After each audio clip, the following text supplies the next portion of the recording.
Assalamu alaikum everyone. I hope you all are doing well. In today's video, we will be solving May June 23 paper, which is of 60 minutes or 1 hour. Code is 5054 variant 12 physics P1. Let's begin. Question number 1. In an experiment, a ball is rolled down a curved track that is about a half meter long. Half meter long curved surface. Which measuring device is used to measure the length accurately? The examiner is talking about length. So, as we can see that the length is curved. So, the most suitable and accurate measuring device would be tape, which is flexible. We have already discussed this in our notes. ठीक है, metre rule straight length के लिए use होता है तो ए इसलिए गलत हो जाएगा, जबकि माइक्रोमीटर की इसकी रेंज नहीं होती कि 0.5 मीटर तक वो मेजर करे, वो मिलीमीटर या ज्यादा से ज्यादा सेंटीमीटर में मेजर करता है। स्टॉप वॉच ऑब्वियसली सेंस की बनाते टाइम में के लिए वो इस्तेमाल होती है, जबकि हमारा आंसर हो जाएगा tape measure which is D.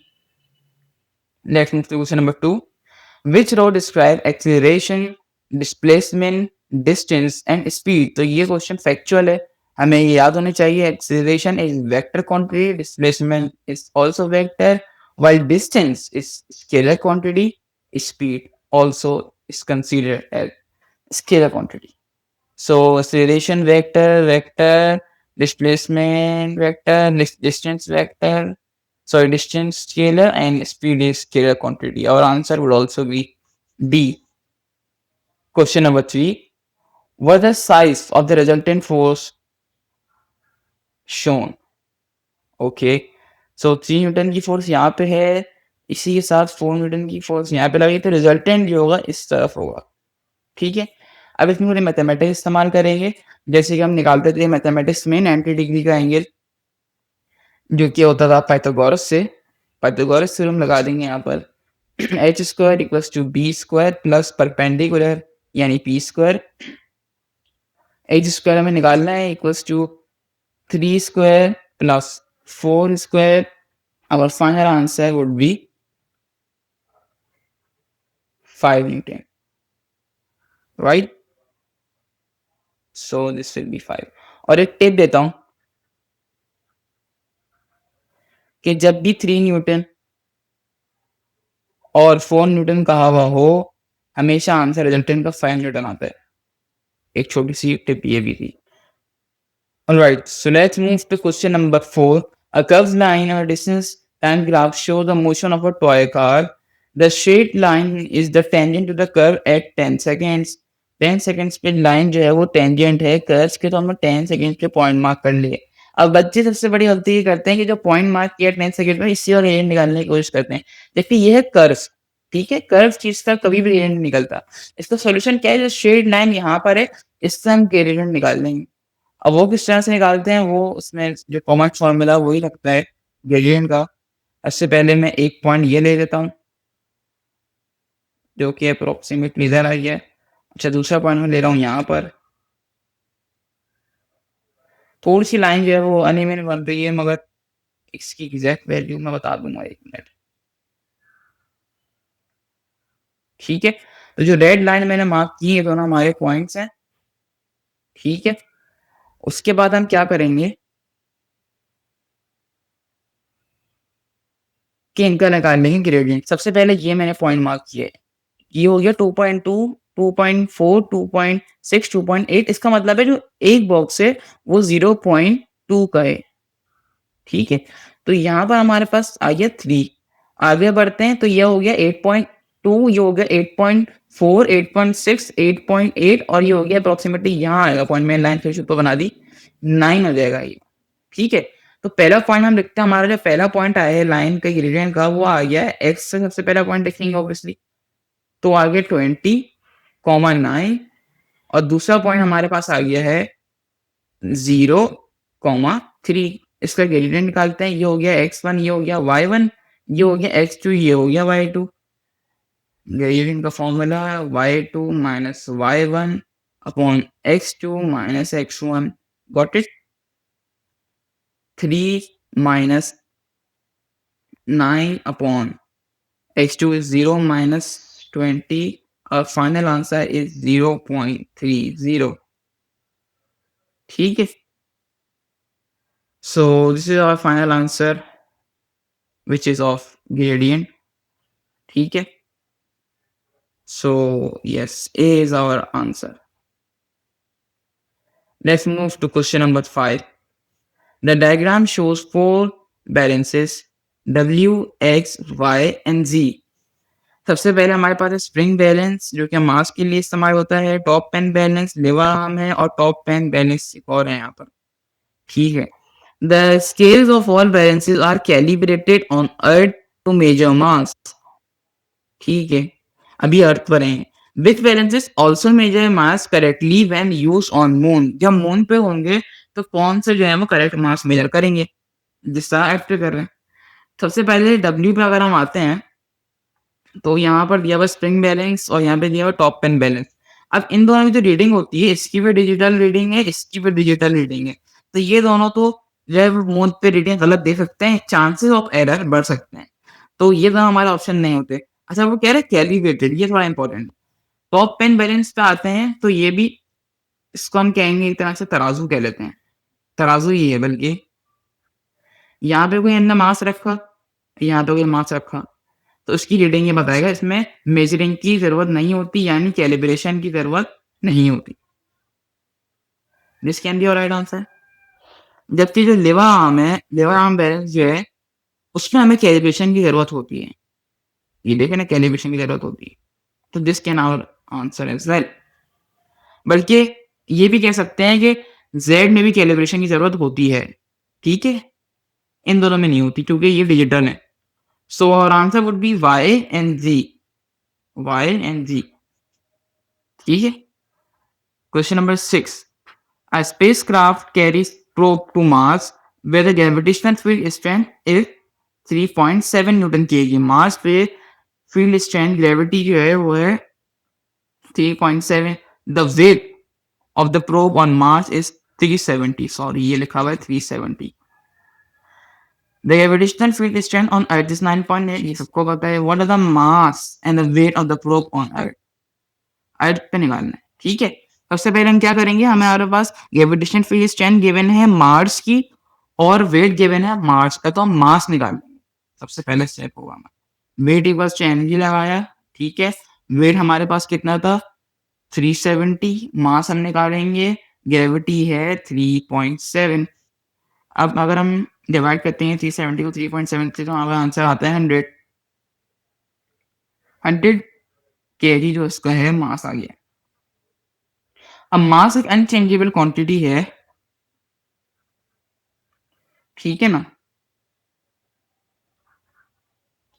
तो मून पे भी, सॉरी अर्थ पे भी वही मान मास रहेगा। वेट इक्वल सेम की लगाया, मास की वैल्यू हम वही डालेंगे। हमारा मास तो आ ही गया पहले से अर्थ का, क्योंकि मास तो सेम होता है। सी और डी की वजह से इनकरेक्ट होगा, ए और बी आंसर है। तो अब हम चेक करते हैं कि फाइनल आंसर कौन सा है। हमें क्या निकालना है, वेट निकालना है। ठीक है, अर्थ का वेट निकाल लेंगे, मास डालते हैं 100, मल्टीप्लाई करते हैं 9.8 से, हमारे पास फाइनल आंसर आ जाएगा 980 न्यूटन के जी, सॉरी न्यूटन। ठीक है, our correct answer would be 6. Question number 7. A student determine the density of a liquid. Which equipment does the student use? अब बैलेंस एंड रूलर, सबसे पहले मैं बताता हूँ कि डेंसिटी के लिए दो चीजें होती है। यहाँ पर मास अपॉन वॉल्यूम। मास के लिए बैलेंस यूज होता है, वॉल्यूम के लिए मेजरिंग सिलेंडर यूज होता है। ठीक है, ये दोनों चीजें जहाँ होंगी हम आसानी से डेंसिटी में कर सकते हैं। अब ये दोनों चीजें कहाँ है, ए ऑप्शन में है बैलेंस एंड रूलर। रूलर का क्या काम है, तो ए ऑप्शन गलत हो जाएगा। Option number B, a balance and a measuring cylinder. Yes, that's what we need, B would be correct. मगर स्टेटमेंट वाला क्वेश्चन में हम सारी स्टेटमेंट पढ़ते हैं। अब beaker and a measuring cylinder नहीं, बीकर की जरूरत नहीं है। A beaker and a ruler, no. D is also correct. D would be the right answer. Let's move to question number 8. Newton's third law describes pair of forces. ठीक है. Which law shows whether two forces are of the same type and whether they act on the same object? ठीक है. जो type of force जो होती हैं Newton के जो लॉ में थर्ड लॉ में वो हमेशा सेम टाइप की फोर्सेस होती हैं. ठीक है. तो ए और बी तो गलत हो गए. जबकि ऑब्जेक्ट्स पे जो एक्ट करती हैं तो जरूरी नहीं है जैसे ए फोर्स ये एक्ट कर रही है. ये फॉर एग्जाम्पल एक बॉल है. दूसरी फोर्स किसी समझे एक कार है. ठीक है. किसी कार पे भी एक्ट कर सकती है. जरूरी थोड़ी है कि फोर्स हमेशा बॉल पे ही एक्ट करे.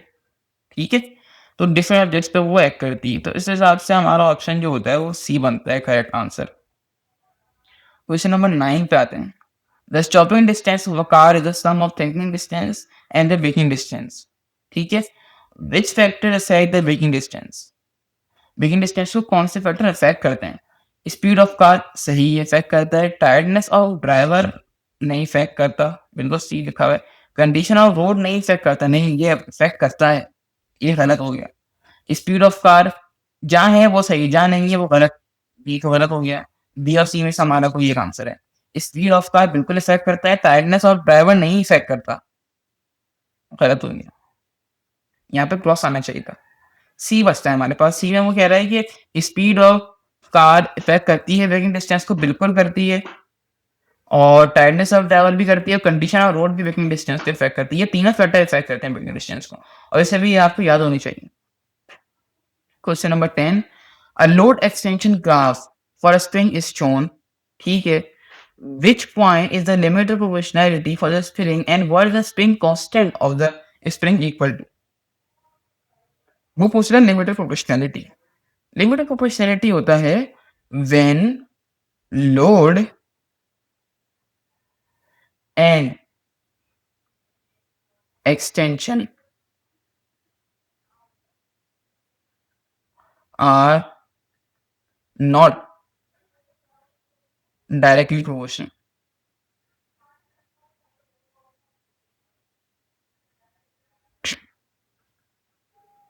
ठीक है. तो इस पॉइंट के बाद से क्यू के बाद से ये दोनों लोड और एक्सटेंशन इनवर्सली प्रोपोर्शनल होना शुरू हो गए. ठीक है. तो ये ग्रेडियंट हमारा नहीं होगा. लिमिट ऑफ प्रोपोर्शनैलिटी होगी पी से लेके क्यू तक. ये हमारा होगा ग्रेडियंट. पी से लेके क्यू तक होगा हमारा ग्रेडियंट. यानी कि स्प्रिंग कांस्टेंट. पहले मैंने ये बात बता दी. दूसरी बात ये है कि लिमिट ऑफ प्रोपोर्शनैलिटी ऐसा पॉइंट होता है जहां पर लोड और एक्सटेंशन इनवर्सली प्रोपोर्शनल होते हैं. तो क्यू ऐसा पॉइंट है जिसके बाद से ये वो लाइन हमारी कर्व होना शुरू हो गई लोड और एक्सटेंशन की. यानी इनवर्सली प्रोपोर्शनल होना शुरू हो गया. तो लिमिट ऑफ प्रोपोर्शनैलिटी क्यू होगा. बिल्कुल ठीक लिखा हुआ है. स्प्रिंग कांस्टेंट इक्वल्स टू मैंने क्या बताया यहाँ पे पी और क्यू. सीधी लाइन है ना क्योंकि पी और क्यू डायरेक्टली प्रोपोर्शनल. ठीक है. Question number 11. A uniform beam is pivoted at its midpoint. An object weighing 40 Newton is placed on the beam 20 centimeter to the left of the pivot as shown. ठीक है. ये pivot है. Left वाली force हमें पता है 40 Newton की force लग रही है और यहाँ पे जो है डिस्टेंस है 20 सेंटीमीटर का. ऑब्जेक्ट ये रखा हुआ है लेफ्ट का. ठीक है. वो आगे कह रहा है कि which force and position balances the system. 20 Newton acting downwards 40 centimetre तो राइट ऑफ द पिवट. सबसे पहले एक बात क्लियर कर दूं. आप अपना पेन पकड़ें और जहाँ पेन की निप होती है वहां पे फिंगर से प्रेस करें तो वो जो फोर्स होती है वो होती है एंटी क्लॉकवाइज. जहाँ पे इरेजर होती है ये जो पेन का कैप होता है. ठीक है. पेंसिल की बात भी कर लें पेन की बात भी कर लेते हैं. इरेजर या कैप वाली जगह पर अगर आप पुश करते हैं तो जो पीछे वाली साइड होती है वो फोर्स लगती है वो लगती है क्लॉकवाइज. ठीक है. अभी ये फोर्स 40 जन डाउनवर्ड लग रही है नीचे की तरफ लग रही है यानी एंटी क्लॉकवाइज लग रही है. ठीक है. निप वाली साइड पे पेंसिल की. तो हमें इसको बैलेंस करने के लिए फोर्स चाहिए वो चाहिए क्लॉकवाइज और वो भी डाउनवर्ड होनी चाहिए ताकि बीम हमारी बैलेंस हो जाए. ठीक है. तो हमें चाहिए फोर्स डाउनवर्ड्स. तो जो अपवर्ड वाला चक्कर है हम उसको हटा देते हैं क्योंकि वो इनकरेक्ट है. कह रहा है अपवर्ड्स रॉन्ग, अपवर्ड्स रॉन्ग। हमारा ऑप्शन डी और बी तो हुआ गलत। अब रहता है हमारे पास ए या सी में से कोई होगा। तो इसमें हम कंफर्म किस तरह से करेंगे कि ए होगा या सी होगा, वो इस तरह से तो कि हमें मोमेंट का फॉर्मूला लगाएंगे हम। Moment equals to force multiply by perpendicular distance. Force हमारे पास लेफ्ट हैंड साइड की गिवन है, उससे ही हमारे पास आ जाएगा। बिकॉज प्रिंसिपल मूवमेंट में क्या कहता है, वो ये कहता है कि एंटी क्लॉकवाइज मूवमेंट और क्लॉकवाइज मूवमेंट का सम हमेशा सेम होता है। तो अगर हमारे पास एंटी क्लॉकवाइज आ जाए तो क्लॉकवाइज भी आ जाएगा, सेम होगी दोनों वैल्यूज। 4 से 40 न्यूटन की डिस्टेंस कितना है, 20 सेंटीमीटर। आंसर आ गया 800। अब वो पार्ट नंबर ए में कह रहा है कि 20 न्यूटन की फोर्स लगी डाउनवर्ड्स और 40 सेंटीमीटर की लगी राइट पे। ठीक है, अब इसको हम कंफर्म कैसे करेंगे, इसमें भी ये कर लेते हैं। राइट की बात हो रही है ना, राइट पे भी यही आंसर आना चाहिए 800। 20 मल्टीप्लाई बाय 40 किया, 800 आ रहा है, बिल्कुल ठीक है। सी में क्या कह रहा है, 50 न्यूटन डाउनवर्ड्स, ये तो ठीक कह रहा है, वहां 10 सेंटीमीटर तो लेफ्ट होता है पिवट। पहले तो ये बात कह रहा है लेफ्ट, लेफ्ट पे तरफ ही चाहिए, राइट पे हमें चाहिए फोर्स क्लॉकवाइज। और कह रहा है 50 न्यूटन और 10, तो हम क्या करेंगे 50 और अगर हम 10 को करते हैं मल्टीप्लाई तो हमारा आंसर आता है 500, विच इज इनकरेक्ट। हमें तो 800 चाहिए। सी भी गलत हो गया। करेक्ट आंसर क्या हुआ, ये हुआ। ठीक है, अगर कोई भी कंफ्यूजन है you can ask me in the comment box as well, I will definitely respond you. Let's move to question number 12. A worker pulls rope with a force P through a distance D in the direction of the force as shown. Direction इस तरफ पुल कर रहा है position P में, यानी ऐसे पुल कर रहा है वो। ठीक है, this causes a block of weight W to move vertically upwards through the height A. Vertically upwards यानी you move over it, W ऊपर की तरफ। How much work done, work is done by the worker, worker ने कितना work done कर दिया। ठीक है, अब क्योंकि वो इस डायरेक्शन में कर रहा है तो ये बात याद रखिएगा, जिस डायरेक्शन में होती है फोर्स उसी डायरेक्शन में होता है वर्क डन यानी डिस्टेंस। ये होगा इस तरह, मैं बताता हूँ, एक मिनट। वर्क डन का फॉर्मूला होता है work done equals to force into distance. ठीक है, फोर्स हमारे पास क्या है यहाँ पर P, क्वेश्चन में भी लिखा हुआ है, मल्टीप्लाई करेंगे डिस्टेंस से विच इज D, क्या हो जाता है हमारे पास PD।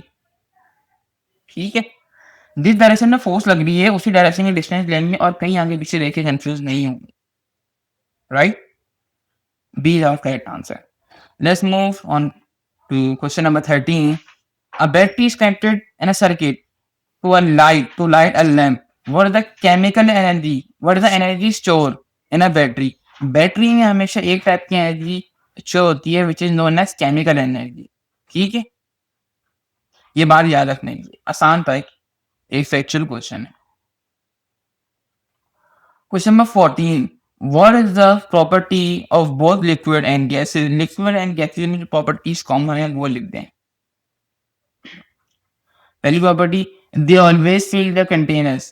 Liquids शायद कर दे मगर गैस नहीं करेगी, ऐसा नहीं होता कि हमेशा फिल करे। They are incompressible. गैस तो कंप्रेस हो सकती है मगर लिक्विड हमारे कंप्रेस नहीं होते।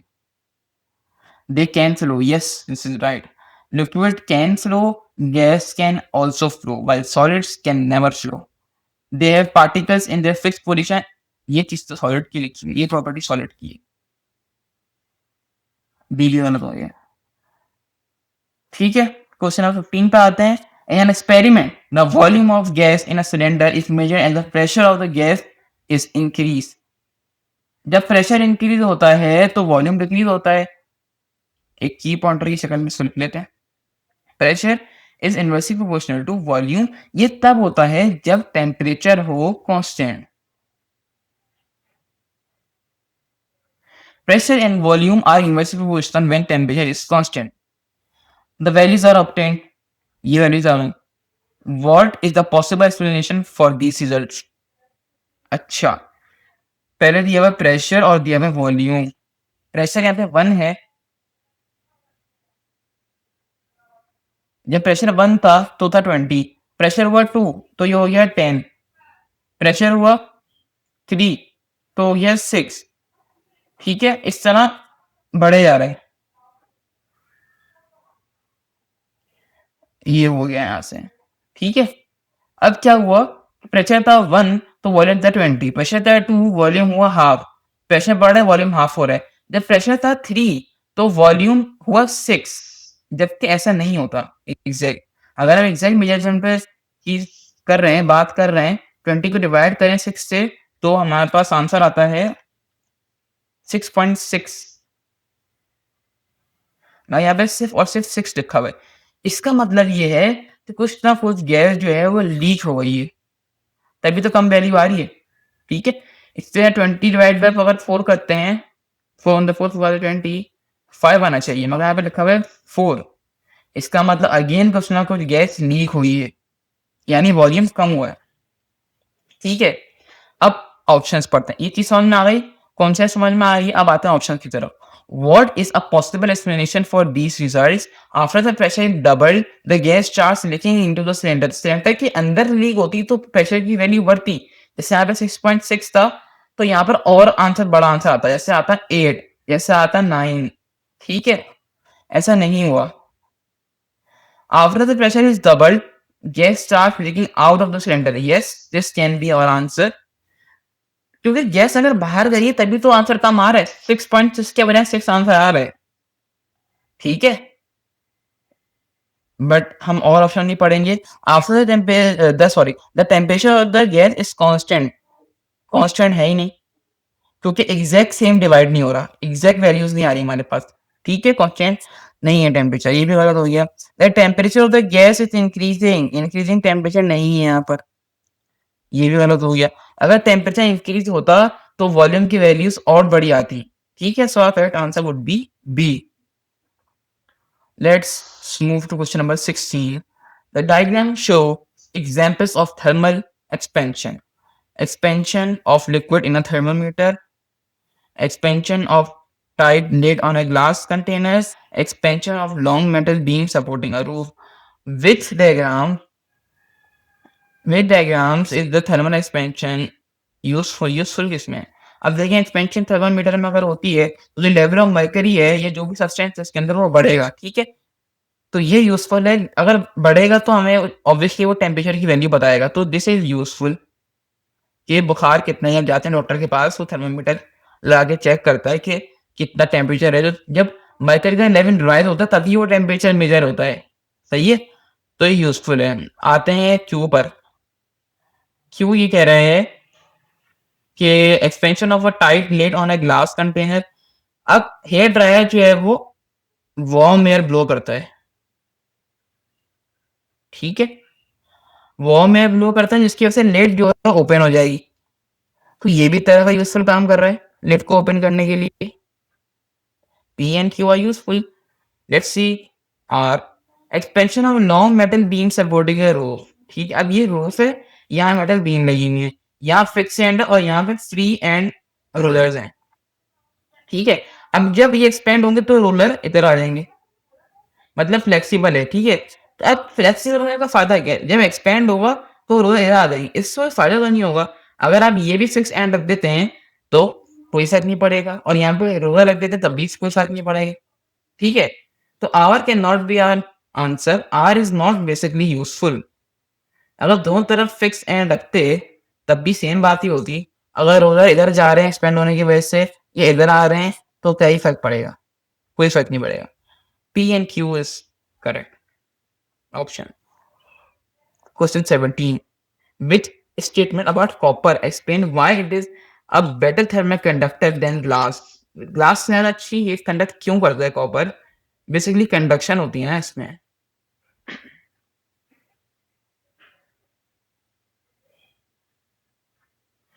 Atomic vibration is passed onto neighboring copper atom slowly. जो वाइब्रेशन पास होती है ना वो होती है लिक्विड में, यानी कन्वेक्शन में होती है, यानी नॉन मेटल्स में होती है, जबकि कॉपर तो एक मेटल है। ये गलत हो गए। Atom move through the copper and pass on kinetic energy. Atom कभी मूव नहीं करती, ये बात याद रखिएगा। अगर कोई ऑप्शन हो सिर्फ इलेक्ट्रॉन्स का तो वो सही होता है। इलेक्ट्रॉन हमेशा मूव करते हैं, नेगेटिवली चार्ज इलेक्ट्रॉन मूव करते हैं कंडक्शन के अंदर, एटम से मूव नहीं करते। There are density changes within the copper, density changes भी होती है कन्वेक्शन में।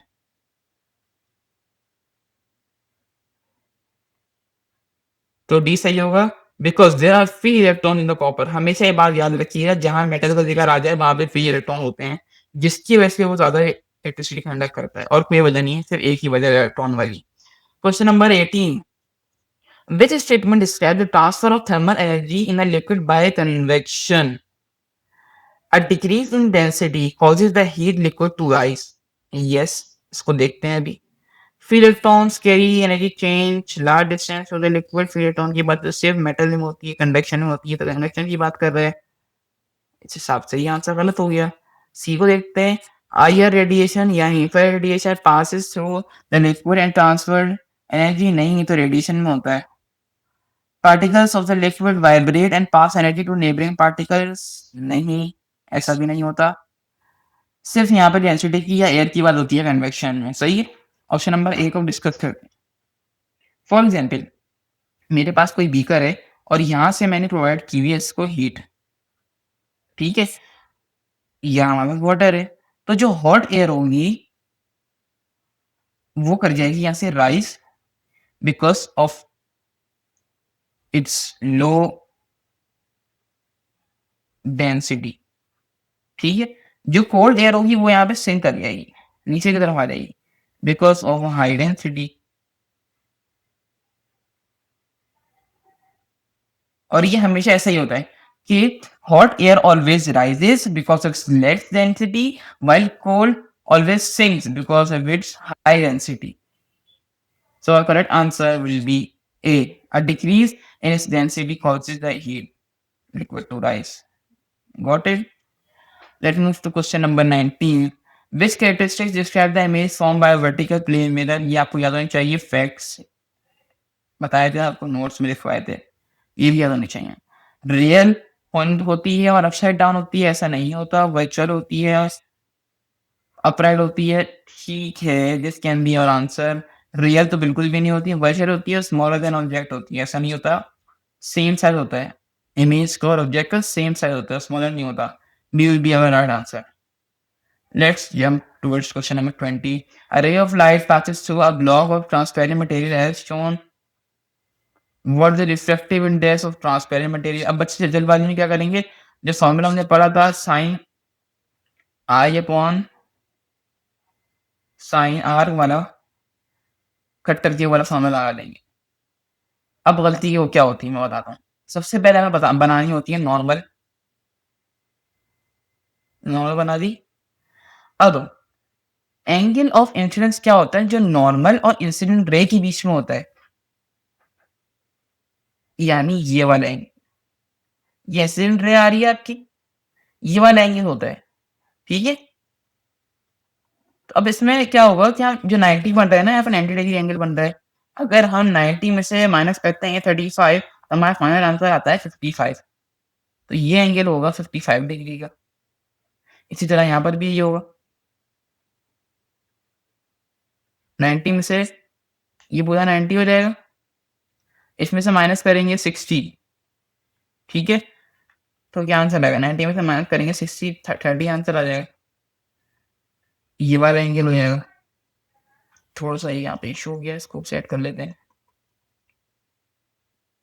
ये आंसर आ जाएगा 30 डिग्री। आई होप मुझे आप लोग को क्लियर आ रहा हो, 30 लिखा हुआ मैंने, सही है। 30 आ गया एंगल ऑफ रिफ्रैक्शन, ठीक है। अब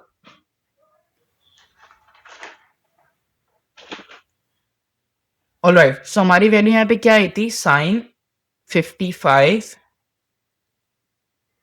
अपॉन साइन 30। तो अब हम कैलकुलेटर में डाल के चेक करेंगे कि साइन 55 ओवर साइन 30 का क्या आंसर आता है।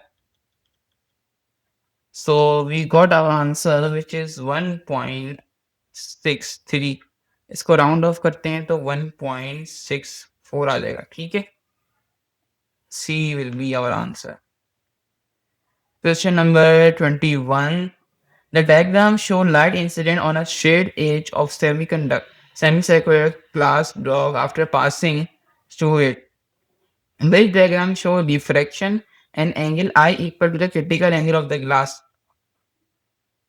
यहाँ पे देखिए तो 90 डिग्री बन तो रहा है, लाइन स्ट्रेट भी जा रही है, मगर यहाँ पे क्या रिफ्रैक्शन हो रही है? रिफ्रैक्शन कहते हैं इस चीज़ को।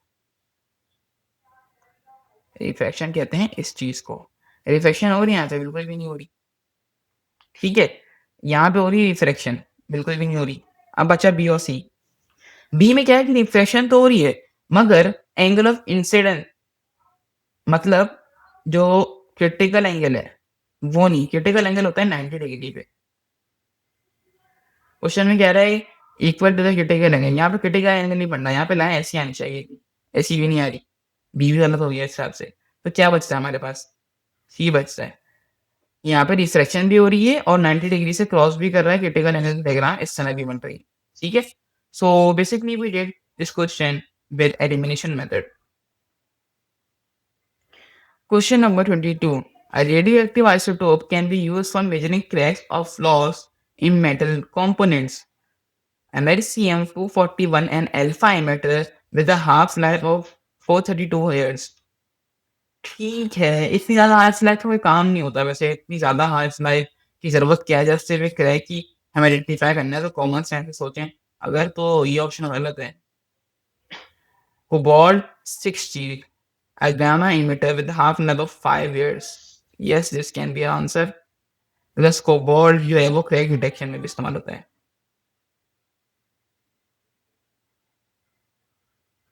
कैंसर ट्रीटमेंट के लिए इस्तेमाल होता है और तो और क्रैक डिटेक्शन में भी इस्तेमाल होता है। रेडियम और बाकी सारे तो गलत हो गए। यहाँ पे लिखा हुआ है हाफ 11 डेज की, ये एक सेंस बनाता है मगर रेडियम यूज नहीं होता ना, तो ये गलत हो गया। जबकि 3 मिनट के हाफ लाइफ कम क्या ही करेंगे। ठीक है, तो ये हमारा आंसर था। 23.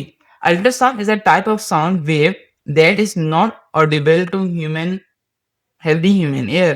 Which range of frequencies contain only ultrasound? मतलब ह्यूमन रेंज से बाहर की जो होती हैं वो फ्रीक्वेंसीज या साउंड वेव्स, वो होती हैं अल्ट्रासाउंड। तो ह्यूमन रेंज क्या होती है? सबसे पहले हमें ये पता होनी चाहिए। ह्यूमन रेंज होती है 20 हर्ट्ज से लेकर 20,000 हर्ट्ज तक।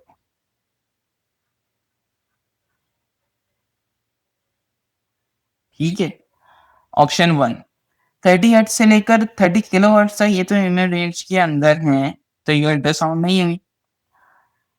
300 हर्ट्ज से लेके 30 किलो हर्ट्ज तक, इनमें से एक भी अगर हुई ना तो वो ऑप्शन गलत हो जाएगा। 300 हर्ट्ज देखिए इन दोनों के बीच में आता है, तो बी भी गलत हो गया।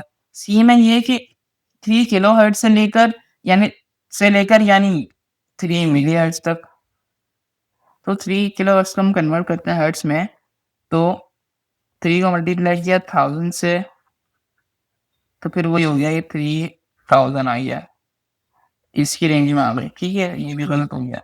दोनों कॉम्बिनेशन चेक करने हैं, 30 किलो हर्ट्ज और 30 मिली हर्ट्ज। 30 मिली हर्ट्ज ठीक है, रेंज से बाहर है, तो ये सही माना जाएगा। 30 किलो हर्ट्ज को कन्वर्ट करते हैं अगर,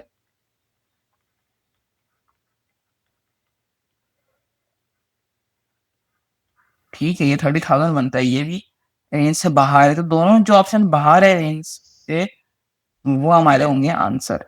सही है। हम आते हैं क्वेश्चन नंबर 24 पर। What proves that a metal bar is a permanent magnet? इससे पहले मैं आपको ऑप्शन पढ़ने से पहले एक बात बताना चाहूंगा कि परमानेंट मैग्नेट की जो पहचान होती है वो यही होती है कि उसकी रिपल्जन होती है उसमें, एट्रैक्शन पहचान नहीं होती। एट्रैक्शन नहीं होती, ऑब्वियसली अट्रैक्शन होती है परमानेंट मैग्नेट में, मगर उसकी पहचान ये कि जहाँ रिपल्जन हो वहां होता है परमानेंट मैग्नेट।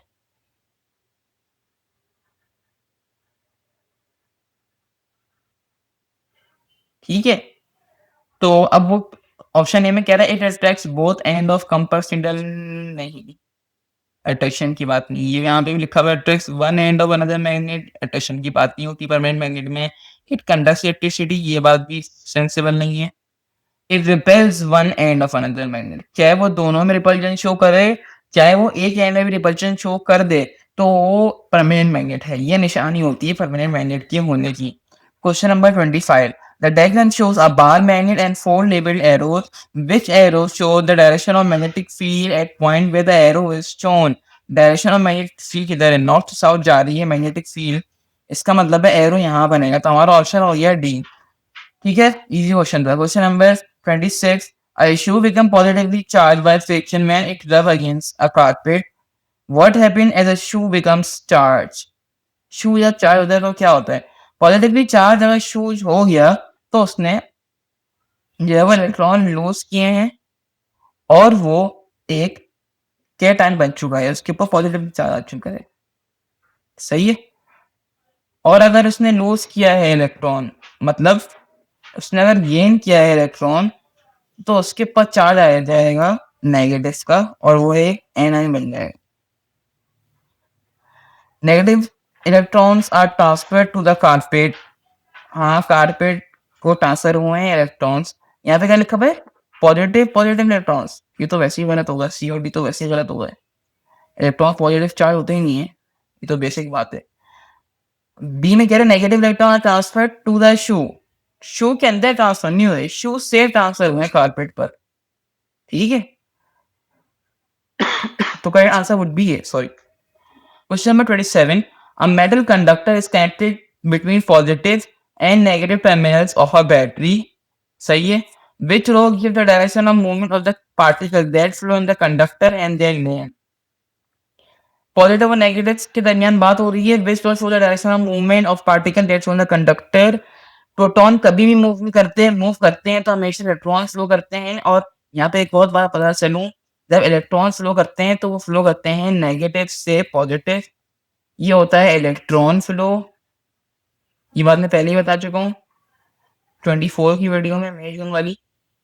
और ये होते हैं जो कन्वेंशनल करंट होता है वो फ्लो करता है पॉजिटिव से नेगेटिव, जो नॉर्मल करंट होता है ये होता है कन्वेंशनल करंट।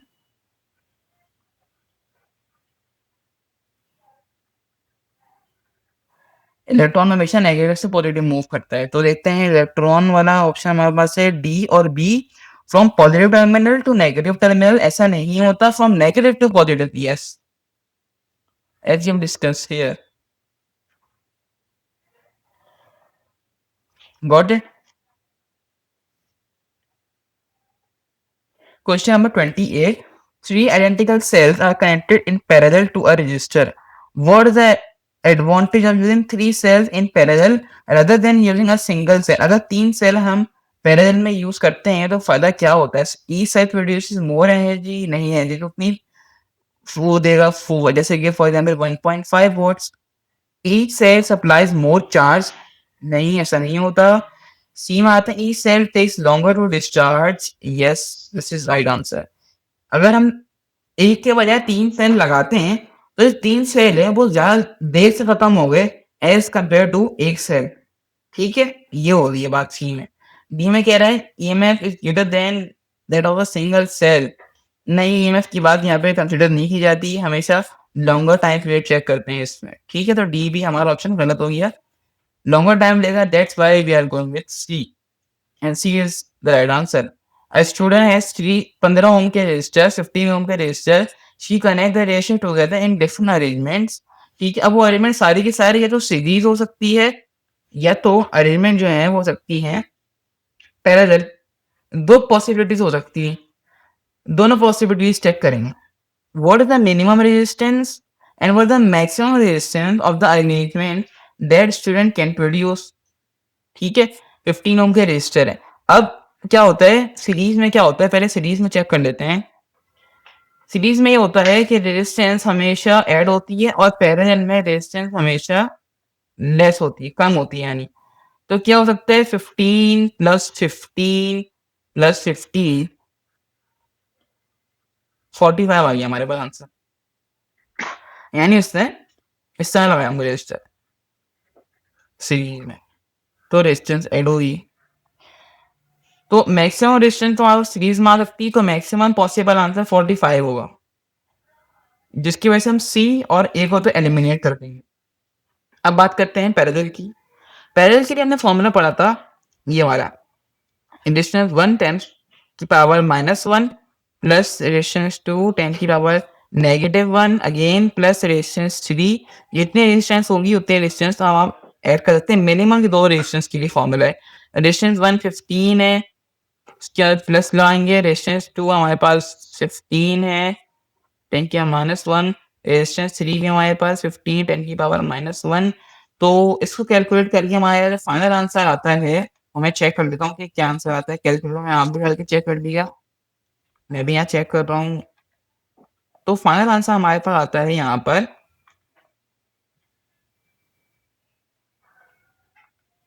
5 ओम्स। ठीक है? ये हो गया हमारे पास मिनिमम पॉसिबल रेजिस्टेंस 5 मिनिमम है, मैक्सिमम 45 है। B will be the right answer. तो इस हिसाब से इन्होंने इस तरह लगाए होंगे रजिस्टर। ठीक है, और फिर सर्किट कंप्लीट हो जाएगा।